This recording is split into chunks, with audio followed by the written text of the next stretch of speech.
Boardwalk Empire provided an incredible backdrop, which we could tell stories about politics, race relations, and really the formation of modern America. The beauty of doing these shows is exploring characters over the course of hopefully 3-5 years. We told the story of Nucky as a leader and as a person, seen through his eyes and with the backdrop of the Prohibition years. That's exactly the story we set out to tell, and I'm really proud of the way we did it. I certainly feel proud of the work that we've done, and I feel like we're leaving the audience with something that they can enjoy for years to come.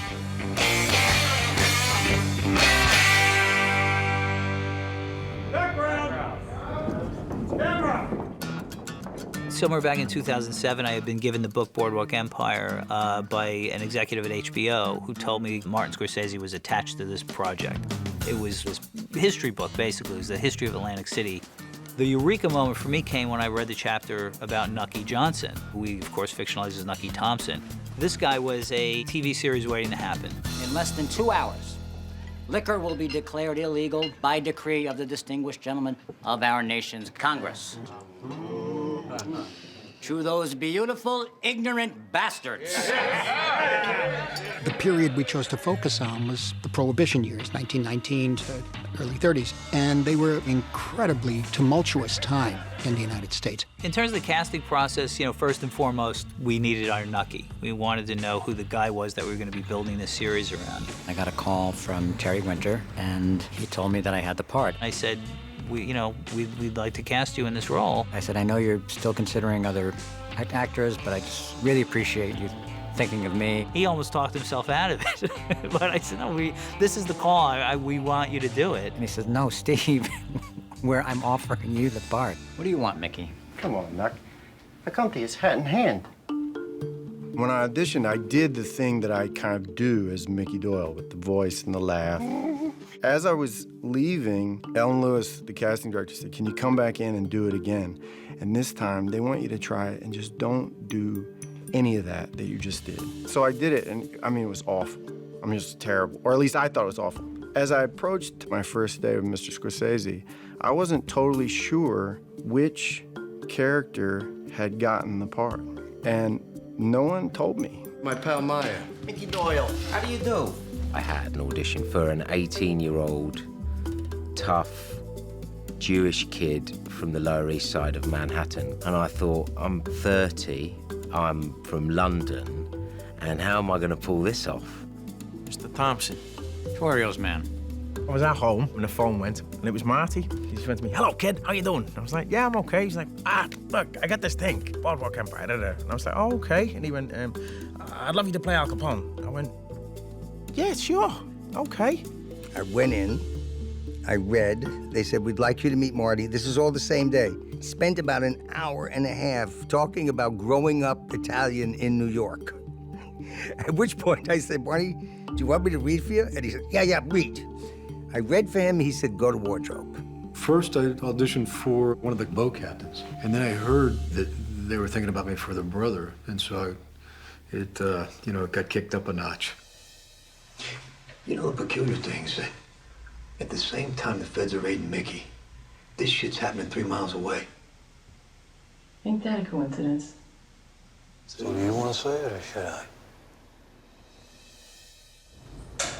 Background? The first day on set was a good first day for me because I didn't have any dialogue. The winter of '88, a blizzard of biblical proportions. Martin Scorsese was directing, and I thought, okay, I can get through the first day. I had on this costume, very tough to wear in front of all these people you didn't know, and then I had to leap up into his arms, and I just heard it all the way up the back. We all had to go in another room and sew it up. It was just sort of horrifying. My first day on set was actually that scene with Michael. One of the crew members, Charlie, he sort of took me aside and said, you need to work on your accent a little bit. And I was like, yeah, but I'm shooting in a minute. So I asked Marty if I could have 10 minutes. He went, yeah, sure. And Charlie sat with me, and I really listened to Charlie's accent. And I went in, and I had to shake hands with Michael and say, I'm Al Capone. Nice talking to you, huh? You too. Jimmy Darmody. Al Capone. All right. It was one of them moments where my sphincter was going about 90 miles an hour. I remember the first table read I was dressed in my audition suit and had worn a bow tie. And of course, I was the only one there dressed up. I felt ridiculous. My first table read was nerve-wracking.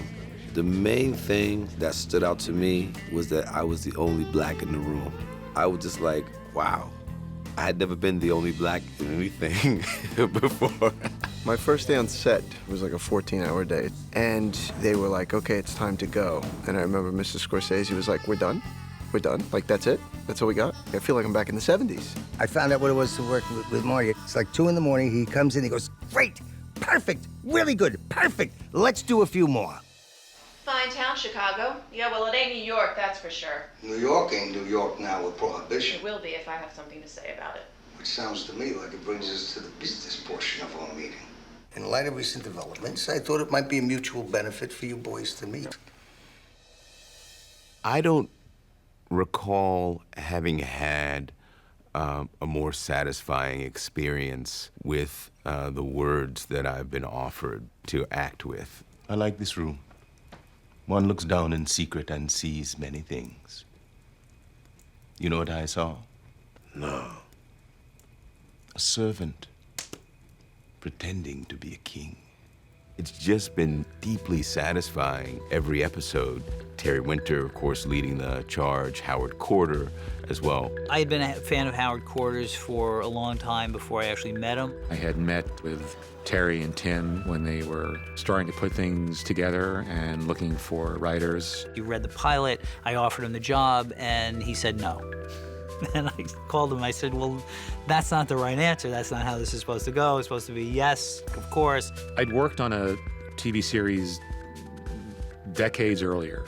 I really didn't think it was for me. I said, I assure you, it'll be completely different, and just give it a couple months, and if you hate it, great, no harm, no foul. If you like it, stay. And so it seemed like a better idea to say yes than no. Do you have a suspect? Waxy Gordon comes to mind. Naturally. But it's not Waxy. Because Waxy would have to clear it with you, and you would have said no, because you're in business with me. That could be what I want you to think. It could, but I doubt it. How can you be sure?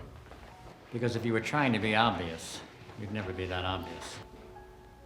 This is why I enjoy our conversations. The larger narrative arcs are incredibly well considered, but then the detail that's added, once you receive the first draft, then you'll receive something that's just slightly tweaked. If it's the night before shooting, and sometimes the morning of shooting, sometimes during shooting, if there's a better line of dialogue, it'll go in. In one episode, Howard Corder came back with a little tweak to a side scene, and the line was, "The Negro in question." And I read that, and I just laughed out loud because it was just the perfect accent to this scene that had preceded it, and it was also so wonderfully authentic. And I said to myself, wow, Howard must be a Negro in disguise to have written this. It is not an exaggeration to say I could not have done this show without him. The show would not have been half as good without Howard Corder's involvement. We've been on the road for 18 hours. I need a bed, some chow, and then you and me sit down, and we talk about who dies, huh? The best thing that can happen when you're writing in this serialized world is you discover things you had no idea you were going to do. We're creating this series as it goes along. So very often I don't share with the cast where their characters are going, where the story arcs are going, because we're not settled on it. I think part of the process of not showing the actors what they're going to be doing next provides a surprise for them, and it certainly keeps you in the moment. Margaret always surprised me. I thought I knew what she was all about, and she gets the job in the dress shop, and then she steals something, and I was like, oh, she's not a thief. This can't be. Good evening, Madame Junet. Bonne soirée. And so many things that were a shock to me, I thought, well, that's quite good, because it'll be a shock to the people watching. Early on, there have been, debates with actors about they want to know what's going to happen. And I said, well, if it turns out that the actor you're playing in a scene with in 3 episodes is your mortal enemy, I don't want you to know that now. I don't want you to play that even subconsciously. So you really shouldn't know that. You've had your last meal in this place. You're looking very respectable, James. What did he promise you? More than you ever did. I keep my promises, and I'll make you one now. I will ruin you. All of you. It was all very cloak and dagger, which I thought was brilliant. Why should we know everything that's going on if we don't know it as a character? So I was very happy to sort of watch it as an audience member, as an avid viewer when it came out. I watched him from a blind for 3 days. He lifted it to scratch his nose. I put a bullet 1 inch below his eye. It's really hard to pick a favorite Chalky scene. There are so many beautiful moments that I'm so proud of the way they turned out. But I would go with the scene with him and the Ku Klux Klan member. I ain't building no bookcase. I was born in Elgin, Texas. My daddy taught himself the carpenter trade, doing for the black folk there. The ancestral energy that I tapped into for that particular scene was real intense for me. These here my daddy tools. What are you gonna do with them? I ain't building no bookcase. One of my favorite scenes was the scene where I pick up Eli from prison because I get to drive a car. How, Big Chief? Which way the little big horn? How, Big Chief? Which way the little big one? No luggage, right? Anytime I get to wind people up, it was good. The fight scene that Nucky and his brother had, I think, was one of the highlights. It took us 2 days to shoot. I slapped Shay. He's that kind of actor that says, no, just do it. I said, are you sure? He goes, yeah, just do it. You come crawling back here because you don't have the balls to finish what you started. We did quite a number of takes of me slapping Shay, and I think it was very painful for him. Deborah? Hannah. I always enjoyed the moments that were the more humane moments, like he's trying to name his daughter. Abigail. I thought that was interesting. My favorite scene was in season 4 when Ron Livingston's character lifts the veil and she's just so blindsided. You and I are here. Together. That's all that matters. When she discovers that he was playing her, you get that? That look of sheer shock and horror that was in her face broke my heart. And the way they shot it, sort of up above when she runs down the stairs and then sort of almost like an animal trapped. I'll never forget it. One of my favorite scenes is Jip's scene in season 3 when all the gangsters are sitting around and he verbally destroys everyone. You smug kike midget. Creeping around like a fucking dentist with the ether. Why don't you watch your fucking Why don't you go sit in the corner, short pants? And then there's you. Fucking breadstick in a bow tie. I really enjoyed that. So what you saying, Mister, right? About what? About my buying, let us say, 1,000 cases of spiritus liquor directly from you to our mutual benefit. Cut out the middleman. A lot of the fun in getting cast on this was the fact that Terry Winter was involved. You're not going to turn down the chance to work with Terry. It just was a no-brainer. When Terry comes down to set, it's like Dad coming down. Everyone's so well behaved. When I think back of working with Terry, I think of him as a proud father, and his children are his words. You do understand, I'm the only thing keeping you from a lynch mob. You ready for what happens here? I turn up on the end of a rope. You work with Terry, be in for some really intense writing. Of course, I'd already been a fan of his work on Sopranos and the script of Wolf of Wall Street. That I was really impressed with his clear vision for what Boardwalk Empire could be. And with his enthusiasm and his vision and insight, it was pretty obvious he'd be the right showrunner. Terry writing at the height of his talent, and then Tim Van Patten, who is the maestro. It's as good as it gets. Tim Van Patten was the first person I spoke to about joining me as we embarked on Boardwalk Empire. Gangsters and history and, ensemble. There was no way I wasn't going to do it. Tim, like Howard, is so incredibly responsible for how terrific this show is. It wouldn't be a quarter of what it is, Or wait, I said a half for Howard. Also, Tim's the other half. Okay, it would not be half of what it is without Howard. So the two halves of those guys make up the whole. I don't even need to be involved in this. It's them. Tim is everywhere at all times, and thank goodness. He's one of those people that you just know is keeping everything going. Hey, enough of the ball cracks. Name's Duffy now. What? I changed it. I ain't Mickey Kuzik no more. Who's after you? Nobody. Why Duffy? Sounds better, is all. A rose by any other name. When you think of a TV show, you pretty much think of, being in a studio and occasionally going out to a location. Boardwalk was the exact opposite. My favorite location was John's restaurant. There we were, dressed as Meyer Lansky, Lucky Luciano, Arnold Rossi, and Joe Masseria sitting in the back of John's, as they might have done, those many years before. Knowing that these characters actually inhabited that space, and it was Joe Masseria's headquarters. It was just fun. Four Deuces. That was my favorite location. It was really this beautiful mini estate in Bedford-Stuyvesant that was once the country home of F.W. Woolworth. It was just always fun in there, do you know what I mean?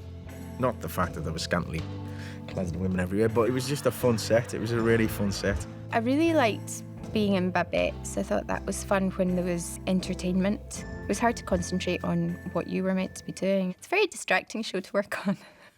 The sets have always been perfect in the detail. When you show up in the morning and you see the amount of work that's been put into that, it really gets your blood pumping, because your blood's not always pumping really hard at 5 in the morning. The set design has been quite amazing. The detail and the sense of place and mood through place has been really spectacular. I'm always very cautious of sort of not over-designing something or overdoing something, because that isn't the point. The point is to support the story and help reinforce the characters. By far, my favorite set was the Onyx Club. That was another time I would just pinch myself, just be like, this is for me? Really? I'm a part of this? Wallpaper for Manton. Curtain hand painted in New York. These chandeliers. Sconces. They custom made in Paris. I don't think the audience will ever really know the amount of detail they put into making that Onyx Club. It was beautiful. Step right up, friends. What you waiting for? Lovely ladies, direct from Paris, France. That original Boardwalk set that we only had for 3 seasons was pretty magical. For the first 2 years, every time I would turn the corner and look up and see that thing, it would take my breath away. It was, I believe, the largest standing set in New York film history since 1915. When it was finished, Terry and I were walking down this thing going, holy shit. If we don't pull this off, we're in trouble, so. I turn up on the boardwalk and there'd be an elephant there. Crazy, amazing extras. Rudy, the Congo creep. Hoppy, the frog boy. Every time I was there, it was such an experience. When Marty first came to the boardwalk, started at one end, it was like 300 feet to walk. And I was there throughout the building of the whole thing from the very beginning, so I know where all the secret spots are. And he's going down the set, and he's looking and says, oh, that's lovely. That's lovely, that's a good angle there. Oh, we found an angle. And then, oh, that's lovely, that's a lovely angle too. Went right to every spot, and I'm thinking, what am I gonna do for episode 2? When you were on that boardwalk, you were there. The Ferris wheel, the lights, the children running up and down. So beautifully designed, created, painted, and filmed exquisitely. Sedrod looking to see you. She's been waiting for over an hour. She says it's urgent. She's pregnant. What? You met her last night. Last night? She saw you talk or something. The Temperaments League. One of the more exciting things about starting a new season of Boardwalk was seeing what suits you had for the season. We fit Every leading character and every background person, every single one was fit to a T. John Dunn has people in undergarments, period undergarments. We're not going to see them, but they're in them. They're in them. Costumes are very, very important to me, as most things are in film, but costumes I have a special attachment to in creating character and time. Sometimes I would be on set and I would maybe be feeling like, do I really have the right, Nucky vibe here? And then I would catch just a glimpse of myself in a reflection. And I wouldn't see me. I would see the character. It was like, oh, I'm okay. I'm okay. I ran the odds on the way down. On what? Whether you'd attempt to kill me. What'd you come up with? 14-1. Against. We have wardrobe people all helping dress and tie the ties and do the cufflinks and adjust the suspenders. And Michael really took it upon himself to learn to do all of these things. Here I am in my room, and I'm using the time to get dressed as a way to get into character. And then all of a sudden you get a knock on the door. Can I tie your bow tie? My world is blown. So in order to keep that momentum and keep that vibe going, I learned how to tie a bow tie. Michael Stuhlbarg tied a bow tie, which is almost impossible, during a take perfectly. I am lucky to remember my lines. The collars, the spats, the cufflinks, the bow tie, the hats. You dress for battle in a way that I don't today. I have a friend, a judge. His daughter's wedding's in a week. I'd like to be able to accommodate him in the 700 guests. You haven't stockpiled? All sold already. I'm coming up short. Obviously, there have been many features set during the Prohibition period, but there have been very few television series and none which really dealt specifically with Atlantic City. As the new head of Prohibition enforcement in Atlantic City, I do intend to take my duties with the utmost seriousness. What? That was a joke. I was joking. I thought you might all appreciate that. The scope of Boardwalk was amazing in terms of taking it from the beginning, when there was no organized crime, through, when we leave off, the beginning of the syndicate. There's a kind of depraved warmth that emanates from the show, and this strange comfort that you find in exploring this dangerous world through the lens of these characters. Most stories will take fictional characters and have them be the witness to historical characters, whereas Boardwalk does a kind of reverse. Hi. Nucky. Hello. Been a while. Ayah's funeral. Sad day. Rest his soul. This was a great opportunity to explore characters that people knew but didn't necessarily know as younger men. The opportunity to meet Al Capone as the guy who's driving the other guy's car was irresistible for me. I really love them little scenes where he's at home with his boy or with his wife or with his mother, with his brothers around the table, eating dinner and fighting on the floor and stuff like that. I really enjoyed them. No, Ma, they're horsing around. Ain't no male track. What? What makes it work for me as an audience member is that it's not just about gangsters. It's about a whole world. Along with all the beautifully presented explosions and machine gun fire, we actually have shown a lot more of American culture, American history than maybe people have noticed. The dynamic between men and women was highlighted in a number of different ways. I come from a country where women already have the right to vote. Well, in this country, we're simply trying to protect women from the hard truths of life. By denying them the right to take a meaningful part in it. I would hope that people really appreciate that world of early 20th century African-American history that was explored. How we worked with each other and how we interacted with the white community. Chalky White, the proprietor. Welcome. Shout out to Chicken Bone Beach. My hope always is that we are delivering smart, dark entertainment for adults.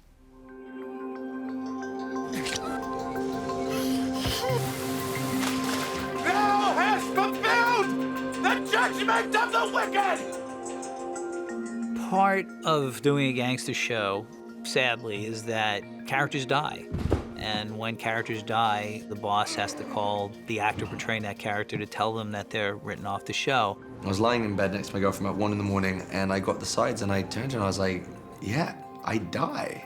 She was like, what do you mean? She goes, does it say that? And I go, no, it doesn't say it. I just know I die. Couple of days later, I got a message on my phone saying, can you call Terry? And that's the phone call everyone knows. So I was like, I definitely die. He goes, Mike, you know, is that inevitable call that I hate making? I says, how does he go? And he says, trust me, it's going to be beautiful and graceful. I said, that's all I can ask. I think Terry felt worse for me than I did. He said, it's just the way we were moving the script. I said, okay, thank you. I appreciate it, you know. And I drank 2 bottles of scotch and a gallon of... No, I didn't do any of that. When I called Bob Clohessy, who played ward boss Jim Neary, I said, Bob, it's Terry Winter. He said, oh, I guess I'm dead. I've always been a little worried that he's going to say, I think now, you know, finally, it's time that you made this call. But fortunately, that has not happened. One day I did get a message from Terry Winter's assistant asking if I could call back, and he never called. And I was like, oh, okay. I remember one time I didn't answer my phone, and I get it, hey, it's Terry, give me a shout. And I turned to my wife and I said, it's been a nice run, it's done. Before I phoned him back, I told my husband, well, you know, I think that's us, done. And I think I held the phone like, hey, Terry, went in my upper register, how you doing? And I called back and it was something completely, I think he was inviting me to something. I think he said, you know, listen, we'll do a steak. Why don't we get a steak, you know? Yeah, steak be great, man. You all right? Yeah. I'm good. I don't think he had any idea, you know, what was happening at the other end of the phone. I wasn't sure, actually, whether I was going to go or not. I may not be able to be killed by a bullet, but I could certainly be killed by the pen. Vinny Piazza and, you know, Stephen Graham would say, well, you can't kill me, I'm Al Capone, I'm Lucky Luciano. And I said, yeah, well, until we do the episode where we reveal that you're actually an imposter, and the real Al Capone comes in, and then I kind of was met with these blank looks. There have been a couple of times when I've arrived to set, and one of these scripts that I'm not allowed to read, I'm certain of it. There have been some dead Mickey Doyles in there that have been rewritten. Could you ask him to put the gun away? Please? You know, the first rule of show business is to get off the stage while people still want more, and I think we're there. It's really bittersweet because it's been such a huge part of my life for 5 years. You must please come this way.